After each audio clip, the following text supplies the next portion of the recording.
The war had robbed these soldiers of their convictions, yet they were utterly unprepared for their initial glimpse of glossy American magazines spread across the camp library's wooden tables. A German soldier, hardly out of his teens, was mesmerized by the brightly hued cover of Life magazine, its photographs so vibrant they appeared to glow in the barracks' subdued lighting. For years, he had only been familiar with the somber, unchanging columns of the Phillischer Beobachter, the official Nazi newspaper. Within its pages, America was depicted as a morally bankrupt, decaying nation, riddled with crime, disorder, and racial integration. Conversely, here in his grasp was a magazine seemingly bursting with joy, hope, and a world that felt impossibly removed from the mud and starvation of the battlefront. The initial shock for many German POWs was not merely the content itself, but rather its underlying approach. These magazines refrained from issuing commands or exalting endless warfare. Instead, they showcased glamorous movie stars leaning elegantly against polished cars, cheerful families in kitchens overflowing with food, and advertisements for products so abundant they seemed unreal. Soap brands made promises of purity. Breakfast cereals boasted of fostering strong growth in children, and cigarettes were presented as symbols of contemporary refinement. To men who had endured years surviving on ration books and ersatz coffee, the very notion of a society where one could select from a multitude of brands was almost beyond comprehension. One of the most remarkable revelations was the sheer breadth of subjects covered. Within a single edition, prisoners could explore cutting-edge inventions, scientific advancements, baseball scores, and the latest trends in fashion. German publications had long been devoid of variety, reduced to predictable narratives of victory, sacrifice, and the Führer's vision. Yet here, an entire culture unfolded in vivid detail, one that championed freedom of expression even during times of war. This contrast was deeply unsettling. Some POWs laughed nervously, dismissing the pages as exaggerations or outright lies, while others devoured every word, unable to tear their eyes away. The illustrated spreads in Life and Saturday Evening Post captivated them above all else. Large, full-page photographs depicted skyscrapers reaching high above city streets, soldiers smiling alongside their American sweethearts, and sprawling supermarkets overflowing with merchandise. For men who had been raised in a culture of scarcity, where butter was substituted with synthetic fats and leather with pressed cardboard, these images were more than mere entertainment. They were an eye-opening discovery. Even the advertisements were examined with fascination, with POWs commenting that they had never witnessed consumer goods celebrated so openly and creatively. Many of the prisoners reflected upon their own experiences in Germany, where stringent censorship left scant room for imagination. Magazines in their homeland displayed carefully selected images of Hitler greeting adoring crowds, heroic Wehrmacht soldiers advancing across conquered territories, and women working in factories with stoic expressions. Color was a rarity and glamour even more so. To hold an American magazine filled with smiling women in stylish dresses or young men driving sleek convertibles was to catch a glimpse of an entirely different reality. It did not correspond with the image of a deteriorating, corrupt society that had been relentlessly ingrained in their minds through Nazi propaganda. The prisoners' emotional condition heightened the impact of these magazines. Following years of hardship and the anguish of being captured, they yearned not just for sustenance, but also for a sense of normalcy, for something reconnecting them to life as civilians. Precisely that was provided by American magazines. These publications were not crafted for soldiers, nor were they designed as wartime propaganda. They were created for the average person, portraying everyday existence with all its quirks and minor details. This element amplified their influence even further. These were real glimpses into a culture that the German POWs were informed did not exist. The reaction was not uniform among all men. Some immediately rejected the magazines, grumbling that they were distractions intended to undermine their strength, while others, particularly younger prisoners raised under the totalitarian media of the Third Reich, experienced a subtle inner turmoil. They started to question what else had been concealed from them, what truths had been suppressed by layers of ideology. For individuals who had been indoctrinated since their early years, browsing through the vibrant pages of Life or Collier's felt like uncovering a forbidden window. Consequently, this initial exposure to American magazines marked an unforgettable episode in the captivity of German POWs. It was not a weapon employed in warfare, such as a rifle or a tank, but rather paper and ink that had the most profound impact. This discovery sowed seeds of uncertainty, fascination, and the realization that the world was considerably more intricate and vibrant than they had ever been led to believe. For the German POWs, perusing American magazines was akin to entering an alternate dimension that intrigued and unsettled them simultaneously. Within the pages of Life or the Saturday Evening Post, they found the allure of Hollywood showcased through glossy photographs. Figures like Clark Gable and Rita Hayworth or Veronica Lake, faces that exuded charisma and affluence. These personalities were completely absent from the tightly regulated German press, where entertainment was meticulously controlled, and celebrity culture diminished under the shadow cast by the war. Decades later, some prisoners confessed they had never encountered a woman's face depicted with such candor and allure, devoid of political messaging, until they discovered these magazines while in captivity. The continuous advertisements for consumer goods proved to be even more astonishing. The POWs flipped through countless pages showcasing promotions for refrigerators, washing machines, radios, and automobiles. These were items that many of them had never owned or even imagined as components of daily civilian life. The majority of ordinary citizens in Nazi Germany had become accustomed to rationing, shortages, and government-provided alternatives. However, here in these American publications, companies competed to capture consumers' attention with striking slogans and captivating illustrations. It seemed as though a single magazine presented a realm where everyone had access to luxuries that appeared to the POWs as tangible dreams.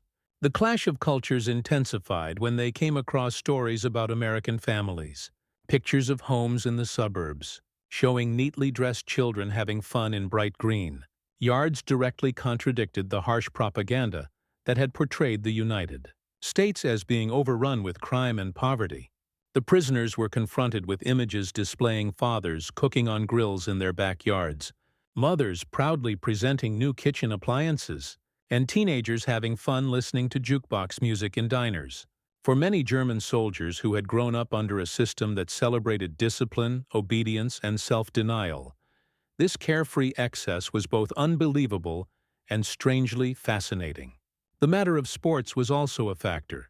German prisoners of war were taken aback to find entire sections of magazines dedicated to baseball or American football, packed with statistics, team rivalries, and photographs of crowded stadiums. In Germany, sports reporting had often been linked to national pride, highlighting athletes as symbols of racial superiority. However, the American magazines treated sports as a source of entertainment, leisure, and financial opportunity. The intense commercial activity surrounding baseball, including its collectible cards and dedicated fan base, seemed peculiar to men who had grown up with soccer as the main pastime, free from such commercial fanfare. A recurring source of astonishment was the focus on individual success stories. Magazines featured profiles of business owners, inventors, and entertainers who had risen from humble backgrounds to achieve national fame. German prisoners of war, who were used to a system that stressed collective sacrifice and loyalty to authority, found these stories to be very impressive. They suggested a society that valued ambition and self-promotion, ideas that were often punished in their homeland. While some prisoners mocked what they described as American boasting, others secretly admired the idea that an ordinary person could achieve fame or wealth through talent or good fortune. The most striking clash of cultures occurred when prisoners compared American publications with their memories of German ones.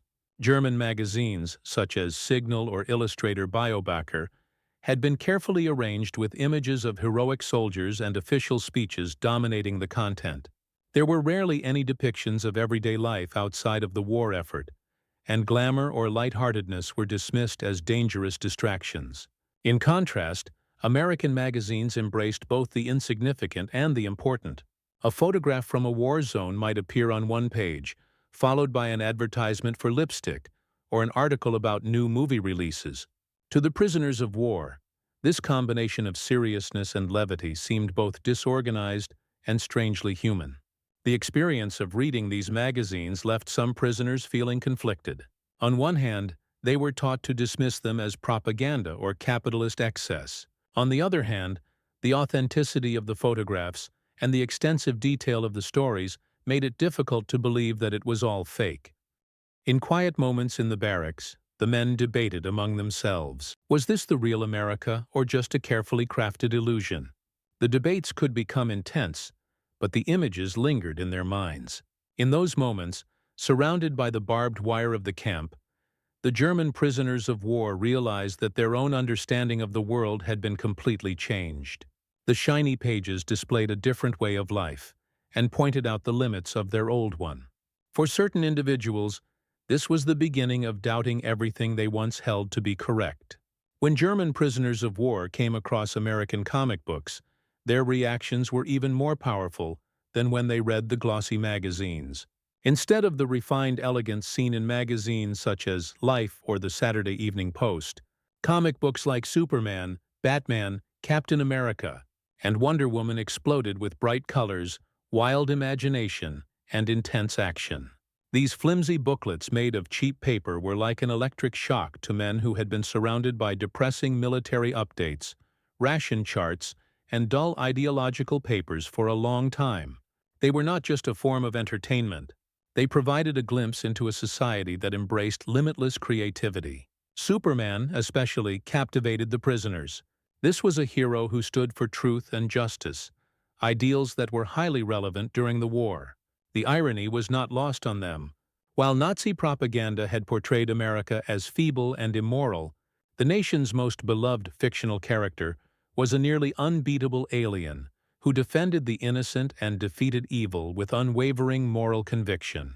Some prisoners privately confessed that they couldn't help but compare Superman's strength and bravery to the image of Hitler as Germany's savior. But unlike their leader, Superman appeared to be pure, fighting for values rather than control. Batman appealed to them in a different way. His gloomy, crime-filled Gotham City mirrored the worries of urban America. Yet his identity as a wealthy socialite who became a masked crime fighter felt foreign to Germans. They had grown up in a system where private wealth was largely hidden and replaced with the idea of sacrificing for the Reich. Seeing a character who flaunted riches one minute and fought evil the next created a sharp contrast with the serious and stiff German idea of authority. Comics also had symbolic importance that the prisoners could not ignore. In Captain America, they saw a strong character actually punching Hitler on the cover of the first issue, which was shocking to men who had been taught to worship him as untouchable. These pictures created powerful emotions. Some prisoners laughed nervously while others became angry, but they all realized that this was a type of cultural warfare. It would have been unthinkable in Germany, where censorship was total and respect for authority was required, to portray their leader in such a disrespectful and cartoonish way. The prisoners were particularly struck by the incredible freedom of imagination. German publications for young people such as Dear Pimp had been created as tools for teaching beliefs, packed with stories of brave Hitler youth or sanitized adventures that strengthened loyalty to the Reich. They were moral lessons disguised as entertainment. In contrast, American comics were wild, vibrant, and completely enjoyable. They celebrated superhuman power, strange scientific experiments, masked villains, and epic battles in space. Even when connected to wartime promotion, the imaginative energy seemed boundless, as if people in America encouraged the younger generation to imagine possibilities beyond what was real. The POWs also were very impressed with the visual presentation. The strong outlines, vibrant colors, and intense action scenes provided a level of energy to the comics that was lacking in German illustrated works. They took note of how the stories flowed from one page to the next, compelling an emotional connection. A number of captives who possessed artistic skills or experience in graphic design were amazed by how innovative American comic art was, drawing attention to specifics such as exaggerated angles or the way word bubbles presented conversation with a playful tone.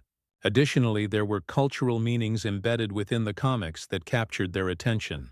The relaxed vocabulary used by American teenagers, the city backdrops, the mentions of jazz locations or baseball games. These all appeared foreign to individuals brought up in small towns or under rigid military structure. The comics became unintentional language lessons, teaching the POWs informal English expressions, quite different from the formal military language they had studied in schools. Perhaps the most vital aspect was the emotional relief that comics offered. Within the confines of the barbed wire fence, days often became indistinguishable due to the sameness of routine. Reading about Superman flying above Metropolis or Batman fighting criminals allowed the POWs to escape from imprisonment. It sparked their minds in ways that few had felt since their childhood. For some, this return of childhood wonder was upsetting, a reminder of freedoms they had lost. For other people, it became an addiction, with comics secretly passed around, the pages wearing from repeated handling. The finding of American comics impacted not just how German POWs viewed Americans, but also how they saw themselves. They came to the understanding that a society that permitted such brave creativity, even during war, was drastically different from the society that had formed them. That realization, in its own subtle way, had as much effect as any lecture or pamphlet dropped from planes. The captivation with periodicals and comics quickly developed into something greater than simple casual reading. Inside the camps, they became highly desired objects. German POWs started to gather, exchange, and even hide these delicate booklets and shiny magazines as if they were illegal items. Although camp officials frequently allowed a certain amount of American publications to circulate, there were rules about what issues could be shared and when. Too much access was seen as a danger, and some guards took away magazines they believed were distracting the men from their assigned work. However, limited availability only enhanced their appeal, and soon unofficial underground trading started among the prisoners themselves. A prisoner might exchange a few cigarettes, a handcrafted chess piece, or extra food portions for a chance to read a magazine that others had carefully studied many times. Worn-out copies of Life, Collier's, or even an inexpensive comic book might be passed from person to person before finally falling apart.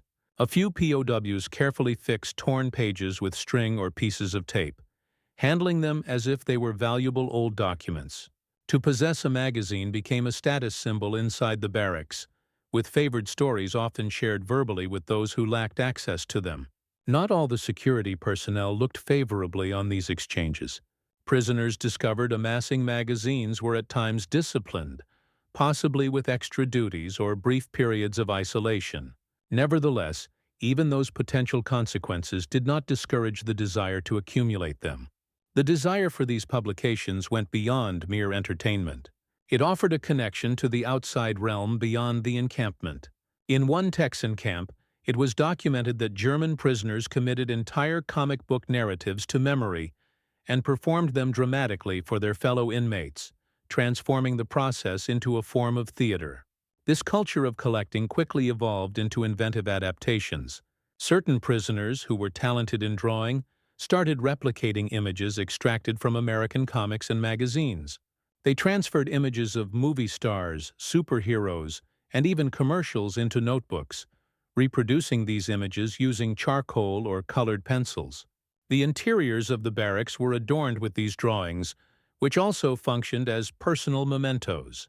On certain occasions, prisoners merged American content with their own creative input, leading to the creation of combined cartoons featuring German characters interacting with Superman, or integrating American landscapes with European villages. These adaptations illustrated the profound level at which these images permeated their minds.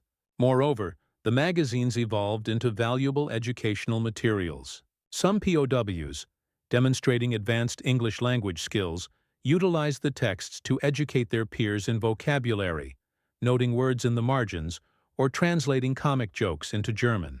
Informally structured language classes arose organically, centered around the content of advertisements or captions.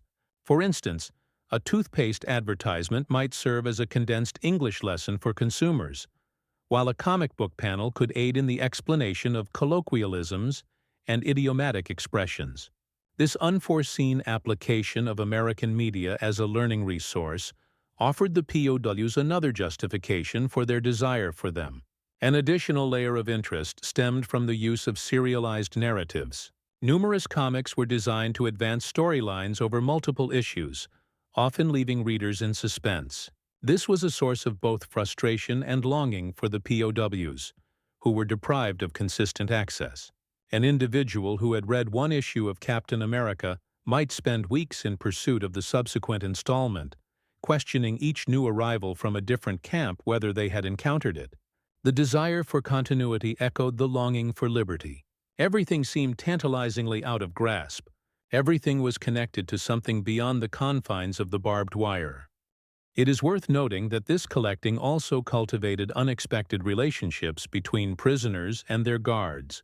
Some American soldiers, amused by their enthusiasm, occasionally passed magazines to the POWs as informal gifts.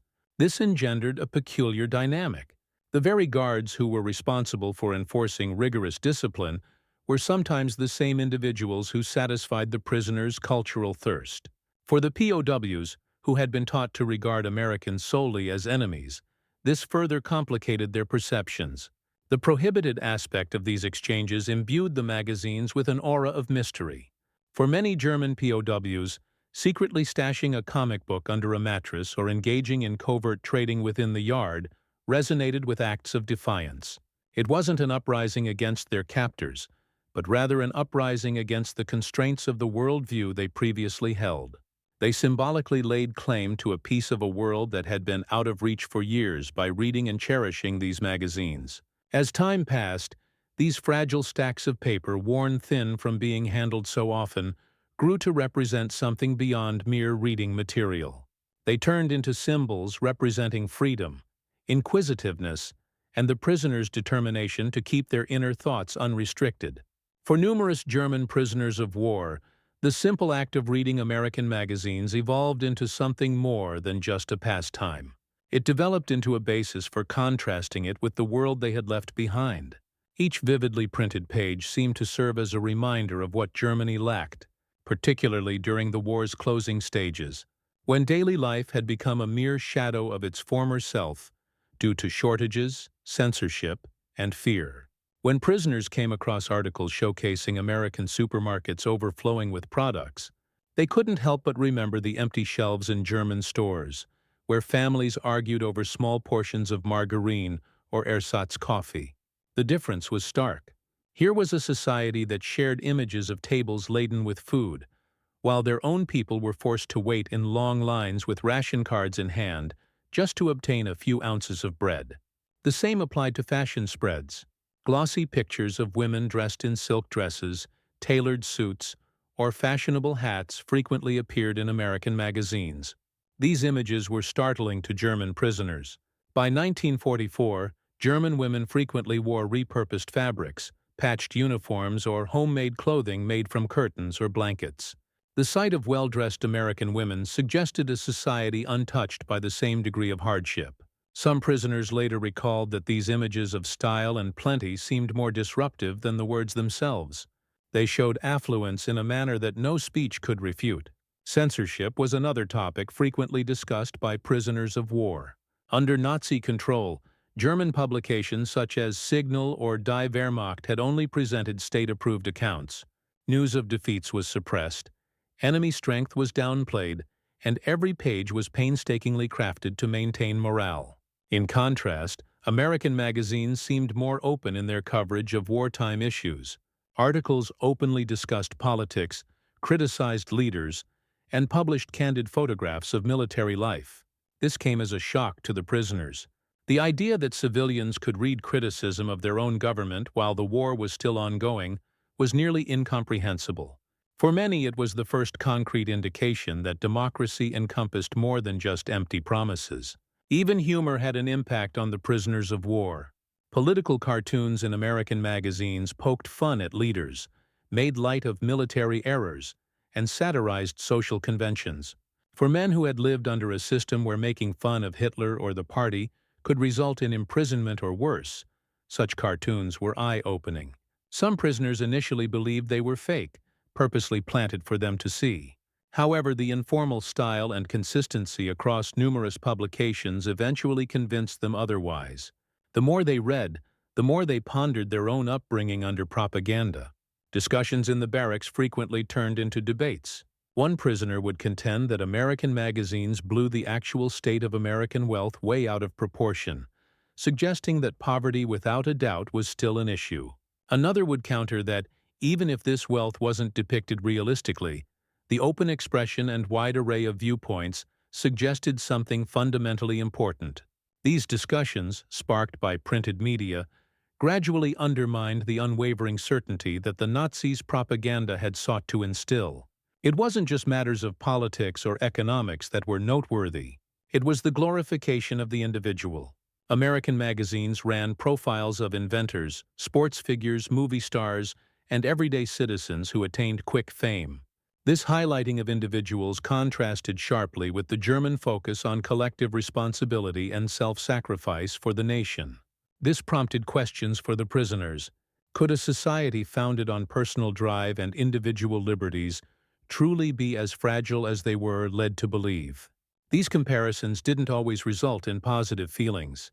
Some prisoners wrote off the excesses as immoral, disapproving of images of American youths enjoying sodas in diners while their own people were starving. But even in this dismissal, the magazines forced them to face difficult realities. The clear differences between the two nations simply couldn't be ignored. In the end, these contrasts acted like a mirror, reflecting both the world they had been taught to trust and the one they were beginning to see within the pages of American magazines. And that reflection left many uneasy, wondering which picture was closer to the truth.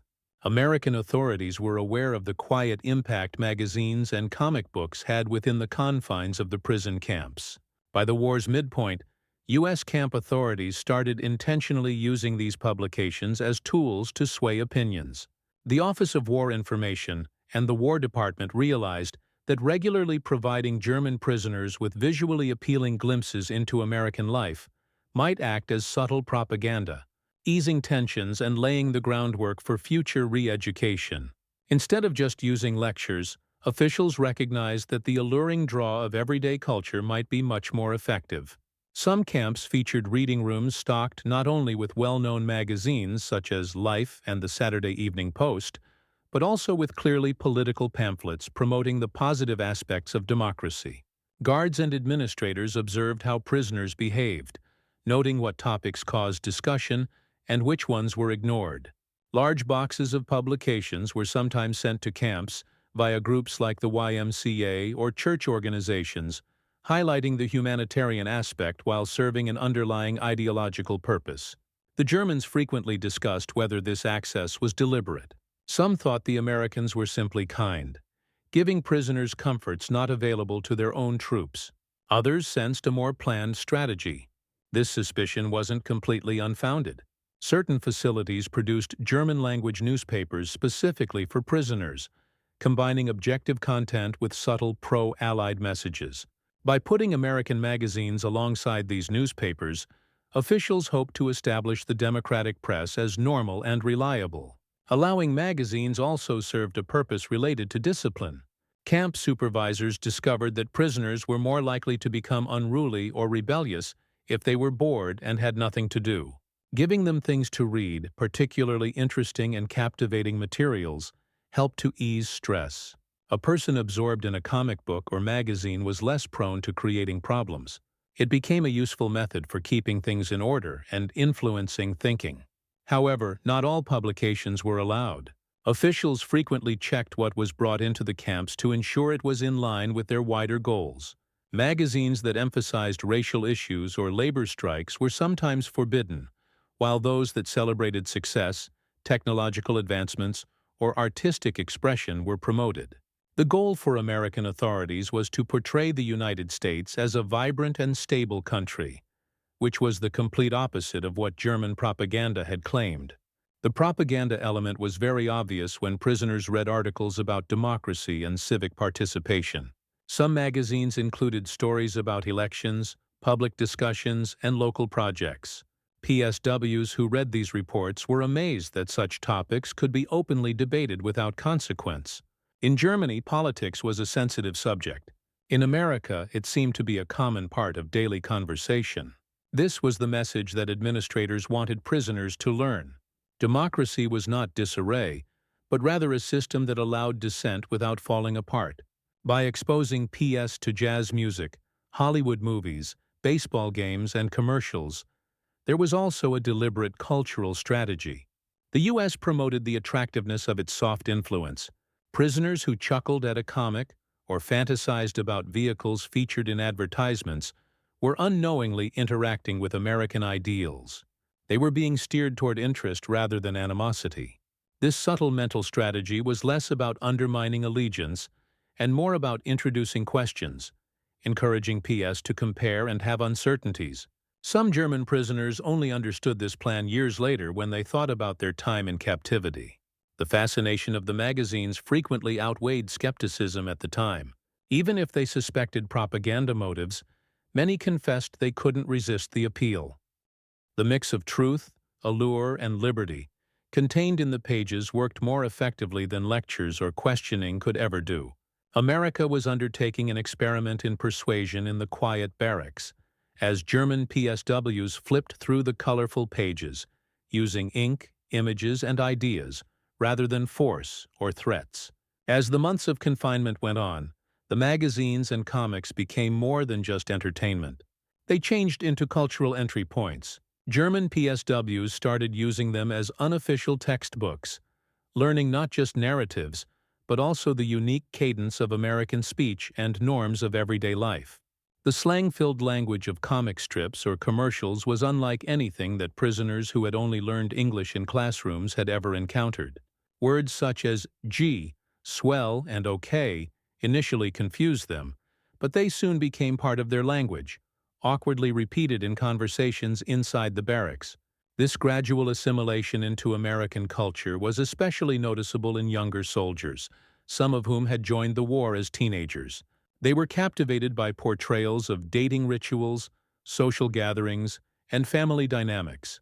Comic books showcasing teenagers in diners and magazines packed with stories of dances and film outings painted a portrait of youth that was totally unfamiliar to men who had grown up under the strict rules of the Hitler Youth. For these men, their teenage years had been defined by drills, uniforms, and pledges of allegiance. In America, it seemed to represent jukeboxes, liberty, and adventure. The cultural learning went beyond just the language. The prisoners of war observed how American society prized humor, individuality, and even self-expression through fashion. They became familiar with jazz artists such as Duke Ellington and Benny Goodman through articles and commercials. Some prisoners tried to emulate American behaviors, mimicking relaxed stances or casual greetings, entertaining themselves by making fun of the informal tone they found in magazines. Guards occasionally looked on in amusement as young Germans attempted to act like characters from American films. Even minor details became educational. Ads for household gadgets showed them ideas of consumer convenience that were not emphasized in Germany, where the government had focused on efficiency and sacrifice. The prisoners were amazed by the concept that a washing machine could be promoted as a tool for relaxation, freeing women from housework, or that a refrigerator could symbolize family contentment. These ideas, absorbed without thinking, questioned the values of hierarchy and practicality they had been taught. The shift in cultural understanding varied among individuals. Some older prisoners opposed it, making fun of the perceived weakness of American life and clinging to ideals of discipline and order. However, even they could not avoid noticing the differences in culture. They might dismiss comics as childish, but they still eagerly read them at night, drawn to the images of busy cities and smiling people. The more they read, the more difficult it became to reconcile the idea of a weak America they had been taught with the confident, vibrant society displayed in print. In numerous camps, this fascination with culture even changed the prisoners' own activities. Theatrical productions put on by prisoners sometimes used plots or characters from comics. Made-up plays featured exaggerated versions of Superman or Batman, mixing German humor with American stereotypes. Other prisoners adorned camp newspapers with imitations of American cartoon art, filling them with slang phrases they had copied without fully understanding them. What started as imitation soon evolved into a type of cultural exchange. For the camp administrators, this interest in culture was a subtle win. They observed young Germans practicing English with comics, quoting American sayings, and even humming melodies mentioned in advertisements. Without using force, the prisoners were gradually leaning toward identifying with the culture of their captors. It was not an instant change, but a slow shift in their thinking. When the war came to an end, and the prisoners were eventually freed, many took these impressions with them. Later accounts revealed that some men, upon returning to Germany, sought out American music, movies, and books, eager to reconnect with the world they had glimpsed while held captive. For them, the magazines had been more than just paper. They had been glimpses into a different possible future. Long after the boundaries disappeared and the detention facilities were cleared, the recollections of those polished pages persisted within numerous German ex-POWs.